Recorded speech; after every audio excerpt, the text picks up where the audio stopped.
BCB নির্বাচকের পথ ছাড়লেন হান্নান সরকার। Bangladesh cricket বোর্ডে ৮ বছর ৮ মাস নির্বাচকের দায়িত্ব পালন করেছেন হান্নান।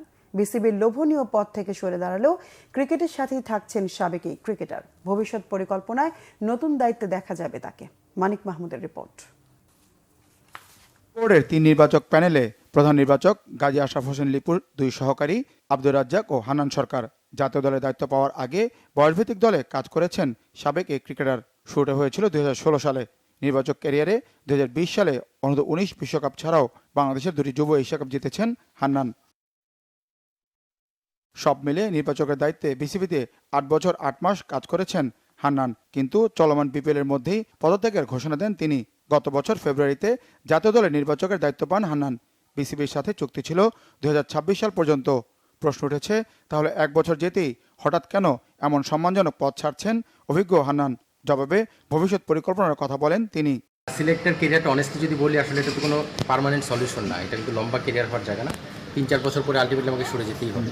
যদি আর ১ বছর আছে, তারপরে হয়তো রিনিউ হতে পারে, হলে হয়তো আরও কন্টিনিউ হওয়ার ব্যাপার থাকে।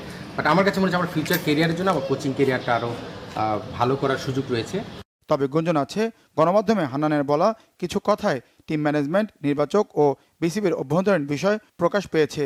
নির্বাচক হওয়ার আগে কোচিংয়ের সাথে যুক্ত ছিলেন তিনি। কোচিং করিয়েছেন বিপিএল, ডিপিএল, বিসিবি এইচপি ইউনিট, এনসিএল ও বিসিএলও। সব জায়গা থেকে কোচিংটা আমাকে সাপোর্ট করছে এবং আমার ফিউচার কেরিয়ারের জন্য আমার কাছে মনে হচ্ছে এটা ডিসিশনটা যেতেই হবে, সেটা আজকে হোক, কালকে হোক বা দুদিন পরে হোক। তো ক্রিকেট বোর্ডের বর্তমান দৃষ্টিভঙ্গিটা আমার কাছে মনে হচ্ছে আমাকে ইন্সপায়ার করেছে এই ধরনের সিদ্ধান্তে যাওয়ার ক্ষেত্রে। আমি এখনও বোর্ডের সাপোর্ট পেতে চাই। যদি কোচিং করাতে চাই, আমি চাই বোর্ডের সঙ্গে কাজ করার ব্যাপারে ইন্টারেস্টেড। যদি বোর্ড মনে করে আমাকে দিয়ে কোচিং ক্রিকেট বোর্ডেই রাখা সম্ভব বা কাজ করা সম্ভব, সেটা থাকবে।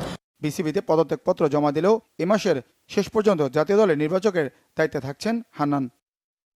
মানিক মাহমুদ, বাংলা ভিশন, ঢাকা।